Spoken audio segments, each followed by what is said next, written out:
জ্ঞানী লোকরা ভাবছেন যখন একটু কথা বলবেন, বালিটা পানিতে ছেড়ে দিয়েছি না, একটু কথা বলেন। পুনরায় আবার শুকনো বালি বের করে দেখাবো। অনেকে ভাবে কি জানেন, আমরা মনে করি জাদু মন্ত্র দেখাচ্ছে, মানুষ চুপ হয়ে যাচ্ছে। আসলে না বাবা, জাদু মন্ত্র জানলে এরকম রাস্তায় খেলা দেখাতাম না, বাড়ির বসে অনেক জাদুগিরি করতে পারতাম। আসলে জাদু বলতে পৃথিবীর বুকে কিছু নাই, জাদু বলতে শব্দ আছে জাদু, কিন্তু পৃথিবীর বুকে জাদু বলতে কিছু নেই, একটাই জাদু, সেটা হচ্ছে আল্লাহর জাদু। এছাড়া বাস্তবে বাবা জাদু হয় না। আর জাদুকে যদি কোনো মুসলমান বিশ্বাস করে, ঈমান নষ্ট হয়ে যায় জানেন। এই খেলাটা আমি সাধন করে শিখেছি, অর্থাৎ এই বালিটা আমি যখন তৈরি করি 2 দিন 48 ঘন্টা আমাকে না খেয়ে থাকতে হয়। এই বালিটা আমি যখন তৈরি করি 1 থেকে 1.5 মণ বালি তৈরি করি, কারণ প্রতিদিন তৈরি করা সম্ভব নয়।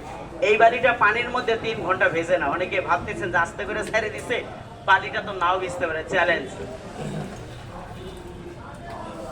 3 ঘন্টা সময়, 3 ঘন্টা পরে আপনাকে ভিজাইতে হবে না, একাই ভিজে যাবে।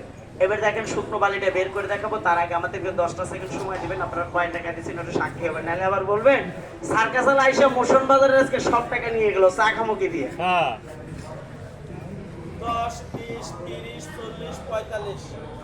45 10 কত হয় বাবজান? 440 টাকা, 50 টাকা দিয়েছেন। আল্লাহর কাছে লাখ লাখ শুকরিয়া, আপনাদের ইমানকে জানাই ধন্যবাদ।